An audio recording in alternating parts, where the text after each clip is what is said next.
இது போதகர் ஜான் கொடில் அவர்கள் ஆண்டவரின் திட்டம் என்ற தலைப்பில் கற்பித்த போதனையாகும். அவர் த கொச்சின் லாம்ப்ஸ்டாண்ட் என்ற ஆலயத்தில் போதகராய் இருக்கிறார். நான் ரெபி, இதை உங்களுக்கு தமிழில் வழங்குகிறேன்.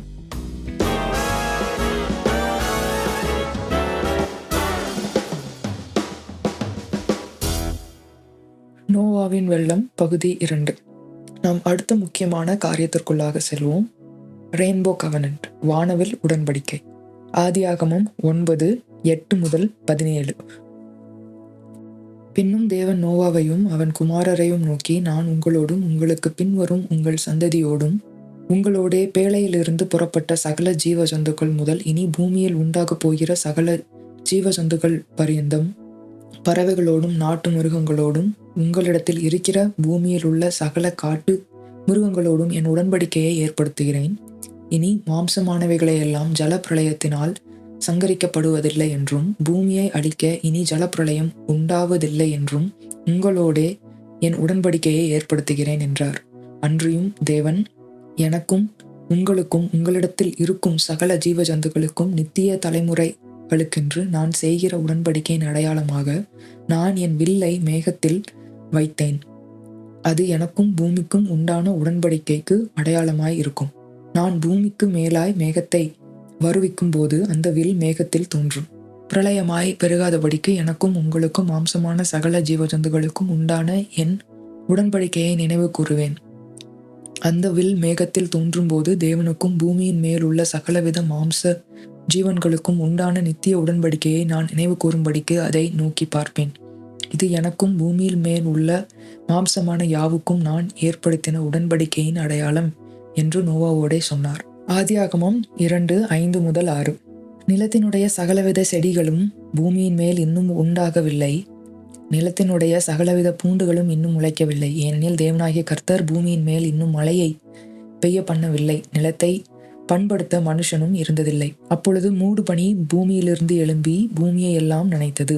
நான் என் வில்லை மேகத்தில் வைத்தேன், அது எனக்கும் பூமிக்கும் உண்டான உடன்படிக்கைக்கு அடையாளமாய் இருக்கும் என கர்த்தர் கூறினார். உடன்படிக்கை, கவனன்ட் என்பது டு கட், வெட்டுகின்ற, வெட்ட என்ற பொருள்படும். அதாவது பலிகளை வெட்டுதலை குறிக்கிறது. இது ஒப்பந்தத்தின் நிச்சயமான திட்டவட்டமான பகுதி. நோவாவின் மூலம் தேவன் மனித குலத்தோடும் பூமியோடும் ஒரு ஒப்பந்தம் செய்தார். அதன் நியமங்கள் இன்றும் நிற்கிறது. இந்த உடன்படிக்கையின் அடிப்படை பலிகளின் சிந்தப்பட்ட இரத்தம். அது எப்படி என்றால், புது உடன்படிக்கையின் அடிப்படை சிந்தப்பட்ட கிறிஸ்துவின் இரத்தம் போல. வானவில் என்பது வானிலை நிகழ்வு. இது நீர்த்துளிகளில் உள்ள ஒளியின் பிரதிபலிப்பு, ஒளிவிலகல் மற்றும் சிதறல் ஆகியவற்றால் ஏற்படுகிறது. அதன் விளைவாக வானத்தில் ஒளியின் நிறமாலை தோன்றுகிறது. இது பலவண்ண வட்ட வில்லின் வடிவமாக இருக்கிறது. யோபு 26:8. அவர் தண்ணீர்களை தம்முடைய கார்மேகங்களில் கட்டி வைக்கிறார், அதன் பாரத்தினால் மேகம் கிழிகிறதில்லை. வெள்ளத்திற்கு முன்பு மேகங்கள் இருந்திருந்தாலும் மழை இல்லாதது போல் தோன்றுகிறது. ஏன்? மேகங்கள் இருந்தது, ஆனால் அவை மேகங்களுக்குள் இருந்தது. அது மேகங்களுக்குள்ளாக இருக்குமானால் அது வானவில்லாக மாற சிதறியிருக்கிறதா? தண்ணீர் தடிமான மேகங்களுக்குள் இருப்பதினால் காற்றில் மேகத்தின் வெளிப்புறத்திலே எந்த தண்ணீர் துளிகளும் இல்லை, அல்லது பூமியில் விழவோ எந்த தண்ணீர் துளிகளும் இல்லை. அதனால் வானவில் தோன்றவில்லை. நீங்கள் புரிந்து கொள்ள வேண்டியது என்னவென்றால், வெள்ளத்திற்கு முன்பு மழை இருந்ததா இல்லையா என்பதல்ல, பூமியின் வளிமண்டலத்தில் பயங்கரமான மாற்றங்கள் ஏற்பட்டது என்பதுதான். அது வித்தியாசமான பூமி. சிலர் வளிமண்டலம் அடர்த்தி குறைவானது என கூறுகிறார்கள். அது உண்மையாக இருக்கலாம். ஆனால் எது நிச்சயம் என்றால், நிலப்பரப்பு அப்போதிலிருந்து எப்பொழுதும் மாற்றப்பட்டதாக இருந்தது. மற்ற வார்த்தைகளில், நமக்கு தெரிந்த பூமி அப்பொழுது இருந்துதான் ஆரம்பித்தது. வசனம் 15 தேவன் இவ்வாறு கூறுகிறார், அப்பொழுது எல்லா மாம்ச ஜீவன்களையும் அழிக்க இனி ஜலமானது பிரளயமாய் பெருகாதபடிக்கு எனக்கும் உங்களுக்கும் மாம்சமான சகல ஜீவஜந்துக்களுக்கும் உண்டான என் உடன்படிக்கையை நினைவு கூறுவேன். சுவாரஸ்யமான காரியம் என்ன என்றால், தண்ணீர் பூமியை மூடியது. இது முதல் முறை அல்ல. ஆதியாகமம் 1:2. பூமியானது ஒழுங்கின்மையும் வெறுமையுமாய் இருந்தது. ஆழத்தின் மேல் இருள் இருந்தது. தேவ ஆவியானவர் ஜலத்தின் மேல் அசைவாடி கொண்டிருந்தார். இதை பற்றி அதிகமாக பிறகு பார்ப்போம். ஒரு நியாய தீர்ப்பு வருகிறது. அது தண்ணீரால் அல்ல. 2 பேதுரு 3:7. இப்பொழுது இருக்கிற வானங்களும் பூமியும் அந்த வார்த்தையினாலே அக்கினிக்கு இரையாக வைக்கப்பட்டு தேவ பக்தி இல்லாதவர்கள் நியாயம் தீர்க்கப்பட்டு அழிந்து போகும் நாள் வரைக்கும் காக்கப்பட்டிருக்கிறது. அடுத்த நியாய தீர்ப்பு அக்னியினால். 2 பேதுரு 3:10-13 இதே காரியத்தை பற்றிதான் பேசுகிறது. மனிதனை பற்றிய பயம், மனிதனை பற்றிய அச்சம் பூமியில் உள்ள சகல மிருகங்களுக்கும், ஆகாயத்தில் உள்ள சகல பறவைகளுக்கும், சமுத்திரத்தின் மச்சங்களுக்கும் உண்டாயிருக்கும் என்பது நினைவில் இருக்கிறதா? வெளிப்படுத்தின விசேஷம் 6 4வது முத்திரை திறக்கப்பட்ட போது தேவன் மனிதனை பற்றிய பயம் மற்றும் அச்சத்தை மிருகங்களின் மேலிருந்து எடுத்து போடுவார். அவை மனிதர்களுக்கு எதிராக எழும்பும். இது அக்னியால் வரும் நியாய தீர்ப்பிற்கு முன்பு. வெளிப்படுத்தின விசேஷம் 6:8 நான் பார்த்தபோது இதோ மங்கின நிறமுள்ள ஒரு குதிரையை கண்டேன். அதன் மேல் ஏறி இருந்தவனுக்கு மரணம் என்று பெயர். பாதாளம் அவன் பின் சென்றது. பட்டயத்தினாலும் பஞ்சத்தினாலும் சாவினாலும் பூமியின் துஷ்ட மிருகங்களினாலும் பூமியின் பங்கில் உள்ளவர்களை கொலை செய்யும்படியான அதிகாரம் அவைகளுக்கு கொடுக்கப்பட்டது. நாம் தெளிவாக புரிந்து கொள்ள வேண்டிய காரியம் ஒன்று இருக்கிறது. ஏனெனில் இது தேவனின் கோபாக்கினை பூமியில் ஊற்றப்படுவதற்கு முன்பு நடக்கும் என இயேசு கூறுகிறார். அப்படியென்றால் நாம் இங்கு இருப்போம். அதனால்தான் நமக்கு இது தெரிய வேண்டும். தேவனுடைய வசனத்திலிருந்து போதகர் பேசுவது உண்மை என நிரூபிக்கப் போவதாக போதகர் அவர்கள் கூறுகிறார்கள். நாம் ஆதியாகமம் 6, 7, 8 மற்றும் 9 வாசித்த சில காரியங்களை போதகர் அவர்கள் விவரிக்கப் போவதாக கூறுகிறார். ஒரு நியமம் அல்லது விதி இருக்கிறது. அது என்னவென்றால் த லா ஆஃப் ஃபர்ஸ்ட் மென்ஷன், அதாவது முதல் குறிப்பு விதி. வேதாகமத்தில் ஒரு தலைப்போ அல்லது ஒரு வார்த்தையோ அல்லது ஒரு கோட்பாடோ முதலாவது குறிப்பிடப்படும் போது அது மிகவும் எளிமையான மற்றும் தெளிவான விளக்கம் கொடுக்கப்பட்டிருக்கும். ஏனெனில் அதன் மேல் இன்னும் மேற்படி கோட்பாடுகள் வளர்க்கப்படும் என்பதற்காக. நாம் கடந்த வாரங்களில் வாசித்த பகுதிகளில் நிறைய குறிப்பிடத்தக்க முதல் குறிப்புகள் இருக்கிறது. ஆனால் போதகர் 2 காரியங்களை மேற்கோளிட்டு காண்பிக்கப் போவதாகவும், ஏனெனில் நாம் 2ஆம் பகுதி, அதாவது இந்த நோக்குநிலை ஆய்வின் தற்காலத்திற்கு அது பொருத்தமாகும் என்றும் அவர் கூறுகிறார். முதல் குறிப்பு ஆதியாகமம் 6:8 இருக்கிறது. ஆதியாகமம் 6:8 நோவாவுக்கோ கர்த்தருடைய கண்களில் கிருபை கிடைத்தது. இதுதான் கிருபையின் முதல் குறிப்பாகும். கிருபைக்கு சென் என்ற எபிரேய வார்த்தையாகும். அதற்கு ஃபேவர், தயவு, கிரேஸ், கிருபை என பொருள்படும். இது பழைய ஏற்பாட்டிலே 38 முறை மொழிபெயர்க்கப்பட்டுள்ளது. இவ்வாறு கிருபை என்பது புதிய ஏற்பாட்டின் கோட்பாடல்ல என்பதை நிரூபிக்கிறது. சங்கீதம் 84:11 தேவனாகிய கர்த்தர் சூரியனும் கேடகமுமானவர். கர்த்தர் கிருபையையும் மகிமையையும் அருளுவார். உத்தமமாய் நடக்கிறவர்களுக்கு நன்மையை வழங்காதிரார். நீதிமொழிகள் 3:34 இகழ்வோரை அவர் இகழ்கிறார், தாழ்மை உள்ளவர்களுக்கோ கிருபை அளிக்கிறார். கிருபை என்பது பழைய ஏற்பாட்டில் குறிக்கப்பட்டிருக்கிறது. கிருபையின் நிறைவோ கிறிஸ்துவின் மூலம் என்பதை நினைவில் கொள்ளுங்கள்.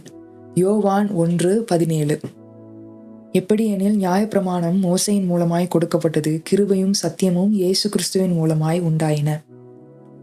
இதுதான் முதல் குறிப்பு விதி.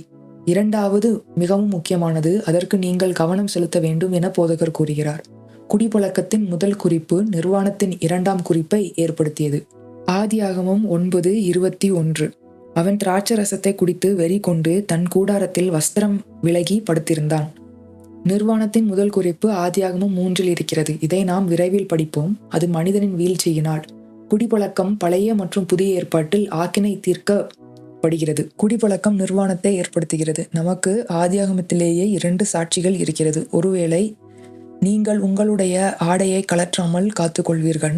ஆனால் ஆவிக்குரிய ரீதியில் நீங்கள் குடியில் மூழ்கி இருக்கும்போது உங்களுடைய கூடாரத்திலே மறைவில்லாமல் மூடப்படாமல் இருக்க ஒருபோதும் தவற மாட்டீர்கள்.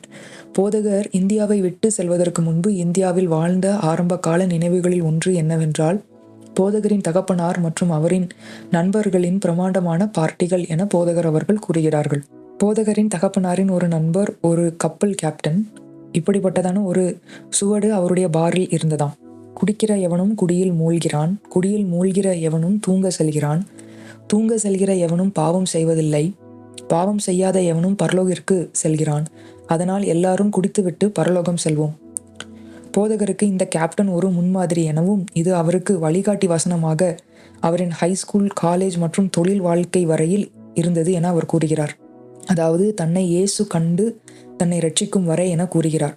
போதகர் உங்களை கிண்டல் செய்யவில்லை என கூறுகிறார். போதகர் பின்பு கண்டு கொண்டது என்னவென்றால் தான் குடியில் மூழ்கி இருந்தபோதுதான் மிகவும் முட்டாள்தனமான முடிவுகள் எடுத்ததாகவும் அவர் தூங்கி இருப்பார் என்றால் அவமானப்படாமலாவது இருந்திருப்பார் என கூறுகிறார். மேலும் அவர் கண்டு கொண்டது என்னவென்றால், கிறிஸ்து இல்லாது குடியில் மூழ்கி தூங்க செல்கிற எவனும் இன்னும் பாவத்தில்தான் இருக்கிறான். மேலும் ஒரு குடிகாரன் தேவ ராஜ்யத்தை சுதந்திரித்து கொள்ள மாட்டான். 1 கொரிந்தியர் 6:9-10. அநியாயக்காரர் தேவனுடைய ராஜ்யத்தை சுதந்திரிப்பதில்லை என்று அறியீர்களா? வஞ்சிக்கப்படாதிருங்கள். வேசி மார்க்கத்தாரும் விக்கிரக ஆராதனைக்காரும் விபச்சாரக்காரரும் சுய புணர்ச்சிக்காரரும் ஆண் புணர்ச்சிக்காரரும் திருடரும் பொருளாசைக்காரரும் வெறியரும் உதாசீனரும் கொள்ளைக்காரரும் தேவனுடைய ராஜ்யத்தை சுதந்திரிப்பதில்லை. இந்த துன்மார்க்கர்களின் பட்டியலில் குடிகாரர்களின் சேர்க்கை மிகவும் கடுமையானது என்று போதகர் நினைத்தாராம். அதனால் இதை பற்றி படிக்க ஆரம்பித்ததாக கூறுகிறார். காஜல் என்றால் என்ன என்பது எத்தனை பேருக்கு தெரியும்? கண்களில் நீங்கள் போடுவது அல்லவா? காஜல் என்பது கருப்பான பவுடர். அதை பெண்கள் தங்களின் கண்களை அழகுபடுத்த பயன்படுத்துகிறார்கள். இதற்கும் அதற்கும் என்ன தொடர்பு என்று கேட்பீர்கள் என்றால், அமைதியாக இருந்து கவனியுங்கள் என்று போதகர் கூறுகிறார்கள். காஜல் என்பது அரேபிய வார்த்தையான கோல் என்னும் வார்த்தையிலிருந்து வருகிறது. அதாவது தாங்கள் கண்களை டார்க்காக பெண்கள் பயன்படுத்தும் மெல்லிய உலோகத்தூள் என்பதாகும். ஆல்கஹால் மதுபானம் என்பது கோல் அல்லது அல்குல் என்னும் அதே அரேபிய வார்த்தையாகும். அல் என்பது அரேபியத்தில் ஆங்கிலத்தில் த என்பது போலாகும். குடிபோதையை ஏற்படுத்தும் ஆல்கஹால் மதுபானம் என்னும் வார்த்தை கண்ணை வரையும் மெட்டீரியலில் இருந்து வந்திருக்கிறது. இதில் என்ன தவறு என்று நீங்கள் கேட்கலாம். இந்த வார்த்தையை உண்மையான வேரை காண்பிக்கும் மூலத்தை காண்பிக்கும் கூடுதலான ஆழமான பொருள்கள் இருக்கிறது. இன்றைய அரேபியத்தில் ஆல்கஹால் மதுபானத்தின் பெயர் அல்-கால் என்பதாகும். கவுல் என்னும் ஆங்கில வார்த்தை இதிலிருந்து வருகிறது. கவுல் அதாவது பேய் என்பது ஒரு அரபு புராணங்களில் உள்ள அசுரன் அல்லது தீய ஆவி, அதாவது கல்லறைகளுடன் மற்றும் மனித சதையை உண்ணுகிறதோடு தொடர்பு கொண்டதாகும். மற்ற வார்த்தைகளில் ஆல்கஹால் என்பது அரபு அல்-குல் என்பதில் இருந்து வருகிறது. அதற்கு சரீரத்தை உண்ணும் ஆவி என்று பொருள்படும். மேலும் ஆங்கில வார்த்தையான கவுல் என்பதற்கு மூலத்தை அளிக்கிறது. ஓசியா 4:11. வேசித்தனமும் திராட்சரசமும் மதுபானமும் இருதயத்தை மயக்கும். ஒருவர் குடிபோதையில் இருக்கும்போது என்ன நடக்கிறது என்பது நமக்கு புரிய ஆரம்பிக்கிறது. அதாவது குடிவெறி என்பது எப்படி ஆவிக்குரிய நிர்வாணத்தை சார்ந்திருக்கிறது. நீங்கள் நிர்வாணமாக இருக்கும்போது உங்களை கடந்து செல்லும் ஒவ்வொரு கவுல் பேய்க்கும் நீங்கள் திறக்கப்பட்டவர்களாக இருக்கின்றீர்கள். நீங்கள் குடித்துவிட்டு இருக்கும்போது ஆவிக்குரிய வகையில் நிர்வாணமாக இருக்கின்றீர்கள். அதாவது நீங்கள் ஒரு ஆண்டனா எழுப்புவது போல அல்லது லைட் போல. நீங்கள் வெளியே போய் லைட் போடுவீர்கள் என்றால் எல்லா பூச்சிகளும் அதை நோக்கி வரும் அல்லவா? அவை வந்து உங்களில் குடியிருப்பார்கள். இதில் எந்த சந்தேகமும் வேண்டாம். இப்பொழுது இது எப்படி ஒரு மனிதனிடத்திலிருந்து மற்றொருவருக்கு வருகிறது? தேவ உடன்படிக்கையான திருமணத்திற்கு புறம்பே ஏற்படும் உடலுறவு மூலமாக. அதனால்தான் நீங்கள் ஒரு வேசியோடு கட்டப்படுவீர்கள் என்றால் நீங்கள் ஒரு மார்க்கெட் சென்டர் நெட்வொர்க்கிங் ஆக மாறிவிடுவீர்கள். நீங்கள் ஒரு வேசியிடம் செல்வீர்கள் என்றால் நீங்கள் பேய்களை நெட்வொர்க்கிங் செய்கின்றீர்கள். நீங்கள் திருமணம் செய்யும் போது அந்த பெண்ணையும் அதே மார்க்கெட் இடத்தில் வைக்கின்றீர்கள். வேதாகமம் இதை பற்றி தெளிவாக இருக்கிறது. இந்த தலைப்பிற்கு வரும்போது இதை பார்ப்போம். ஒவ்வொரு முறையும் குடிவெறியில் இருக்கும்போது நீங்கள் நிர்வாணமாக இருக்கின்றீர்கள். அது நல்ல காரியம் அல்ல. நீங்கள் நிர்வாணமாக இருப்பீர்கள் என்றால் நீங்கள் மறுபடியும் பிறக்கப்பட்டவர் என்றாலும் சரி, உங்களின் சரீரத்தில் பேய்களின் சாம்ராஜ்யத்திற்கு நீங்கள் கதவை திறக்கின்றீர்கள். இந்த புரிந்து கொள்ளுதலுக்கு உங்களுடைய மனதை திறக்க வேண்டும் என போதகர் கூறுகிறார். குடிபோதை உங்களை ஆவிக்குரிய ரீதியில் நிர்வாணமாக்குவது மட்டுமல்ல, உங்கள் வாழ்க்கையில் பேய்களின் கதவை திறக்கிறது. தேவன் பழைய ஏற்பாட்டில் மிகவும் கண்டிப்பாக இருந்ததற்கும் மேலும் இதற்கு மரண தண்டனை வழங்கப்படுவதற்கும் காரணமாகும். உபாகமம் 21:20-21. எங்கள் மகனாகிய இவன் அடங்காத துஷ்டனாயிருக்கிறான், எங்கள் சொல்லை கேளான், பெருந்தினிக்காரனும் குடியனுமாயிருக்கிறான் என்று பட்டணத்தின் மூப்பரோடே சொல்லுவார்களாக. அப்பொழுது அவன் சாகும்படி அந்த பட்டணத்து மனிதரெல்லாரும் அவன் மேல் கல்லெறிய கடவர்கள். இப்படியே தீமையை உன் நடுவிலிருந்து விலக்கி போட வேண்டும். இஸ்ரவேலர் எல்லாரும் அதை கேட்டு பயப்படுவார்கள். மதுபானம் மற்றும் போதை வஸ்துக்களினால் நம்மை போதைக்குள்ளாக்குவதனால் நாம் இந்த ஆவிகளுக்கு ஆவிக்குரிய கதவை திறக்கிறோம். நம்முடைய வாழ்க்கையை சீரழிப்பதற்காக. பாகால் மதத்தை பின்பற்றுவர்கள் மற்றும் அமானுஷ்யத்தை பின்பற்றுபவர்களுக்கு இது நன்றாகவே தெரியும். ஆனால் இவை நல்ல ஆவிகள் என்று விதமாக வஞ்சிக்கப்பட்டிருக்கின்றார்கள். எபேசியர் 5:18. துன்மார்க்கத்திற்கு ஏதுவான மதுபான வெறி கொள்ளாமல் ஆவியினால் நிறைந்து. வேதாகமத்தில் உள்ள நிறைய காரியங்கள் சரியாக புரிந்து கொள்ளப்படுவதில்லை. ஏனெனில் இது அந்த பொருளின் தேவையான அறிவு இல்லாததினாலும் மேலும் பொதுவாக தேவவசனத்தினாலும். மார்க் 14 இயேசு கூறியதை உதாரணமாக நாம் பார்ப்போம். மார்க் 14:61-62. அவரோ ஒரு உத்தரவும் சொல்லாமல் பேசாதிருந்தார். மறுபடியும் பிரதான ஆசாரியன் அவரை நோக்கி, நீ ஸ்தோத்தரிக்கப்பட்ட தேவனுடைய குமாரனாகிய கிறிஸ்து தானா என்று கேட்டான். அதற்கு இயேசு, நான் அவர்தான். மனுஷகுமாரன் சர்வ வல்லவரின் வலது பார்சத்தில் வீற்றிருப்பதையும் வானத்தின் மேகங்களின் மேல் வருவதையும் நீங்கள் காண்பீர்கள் என்றார். இதை முதலில் போதகர் வாசிக்கும் போது அவர் முஸ்லிமாக இருந்தாராம். அவர் கிறிஸ்துவர்களோடு விவாதிக்க வேண்டி இதை படித்தார்களாம். ஏனெனில், நீர் தேவனுடைய குமாரனா, நீர் மனித உருவம் எடுத்த தெய்வமா என்ற நேர்மறையான கேள்வி போதகர் முதலில் வாசித்த போது இயேசு தான் தேவன் என்றும் தேவனின் குமாரன் என்றும் கூறுகிறதை எதுவும் காண்பிக்கவில்லை என போதகர் கூறுகிறார். அவர் உண்மையிலே அது என்றால் மனுஷகுமாரன் என்பதற்கு பதிலாக அவர் தான் தேவகுமாரன் என கூறியிருப்பார் அல்லவா என்று போதகர் யோசித்தாராம். போதகர் கிறிஸ்துவிடம் வந்தபோது சிலர் இவ்வாறு விளக்கம் கூறினார்களாம். மனுஷகுமாரன் என்பது அவரின் மனிதம் என்றும் தேவகுமாரன் என்பது அவரின் தெய்வீகம் என்றும் கூறினார்களாம். இந்த விளக்கத்தில் இருந்து இயேசுதான் தேவகுமாரன் அல்லது ஒரே பேரான குமாரன் என்பதை மனுஷகுமாரன் என்பதில் எதுவும் காண்பிக்கவில்லை. போதகர் பின்பு பிரதான ஆசாரியனின் செயலை வாசித்தாராம். மார்க் 14:63-64. பிரதான ஆசாரியன் இதை கேட்டவுடனே தன் வஸ்திரங்களை கிழித்து கொண்டு, இனி சாட்சிகள் நமக்கு வேண்டியதென்ன? தேவதூஷணத்தை கேட்டீர்களே, உங்களுக்கு என்னமாய் தோன்றுகிறது என்றான். அதற்கு அவர்கள் எல்லாரும், இவன் மரணத்திற்கு பாத்திரனாய் இருக்கிறான் என்று தீர்மானம் பண்ணினார்கள். இப்பொழுது என்ன நடந்தது? அவர்கள் கண்களில் மரண தண்டனை அளவிற்கு இயேசு என்ன கூறினார்? அவர் தேவகுமாரன் என்று கூறவில்லையே, ஆனால் மனுஷகுமாரன் என்றல்லவா கூறினார். அது அவரின் மனித இயல்பை குறிக்கிறதல்லவா? இது சரியல்லவா? தவறு. யூதர்களிடம் நீங்கள் தான் தேவகுமாரன் என்று கூறுவீர்கள் என்றால் அது பெரிய காரியம் அல்ல. ஆதாம் தேவகுமாரன், மேலும் நீங்கள் எல்லாரும் தேவர்கள். லூக்கா 3:38. ஏனோஸ் சேத்தின் குமாரன், சேத் ஆதாமின் குமாரன், ஆதாம் தேவனால் உண்டானவன். இது ஆங்கில வேதாகமத்தில் சன் ஆஃப் காட், அதாவது தேவகுமாரன் என்பதாக இருக்கிறது. சங்கீதம் 82:6. நீங்கள் தேவர்கள் என்றும் நீங்கள் எல்லாரும் உன்னதமானவரின் மக்கள் என்றும் நான் சொல்லி இருந்தேன். நீங்கள் யூதராக இருப்பீர்கள் என்றால் உங்களின் வழிமரபை ஆதாம் வரைக்கும் உங்களால் கணக்கிட முடியும். அதனால் நீங்கள் தேவகுமாரன் என்று கூறுவது பெரிய காரியம் அல்ல. தான் மனுஷகுமாரன் சர்வ வல்லவரின் வலது பார்சத்தில் வீற்றிருப்பதையும் வானத்தின் மேகங்கள் மேல் வருவார் என்று கூறும்போது இயேசு தன்னை பற்றிதான் தானியேல் தரிசனம் கண்டார் என்று கூறுகிறார். தானியேல் 7:13-14. தரிசனங்களிலே நான் பார்த்து கொண்டு இருக்கையில், இதோ மனுஷகுமாரனுடைய சாயலான ஒருவர் வானத்து மேகங்களுடனே வந்தார். அவர் நீண்ட ஆயுசுள்ளவர். இடம் மட்டும் வந்து அவர் சமீபத்தில் கொண்டு வரப்பட்டார்.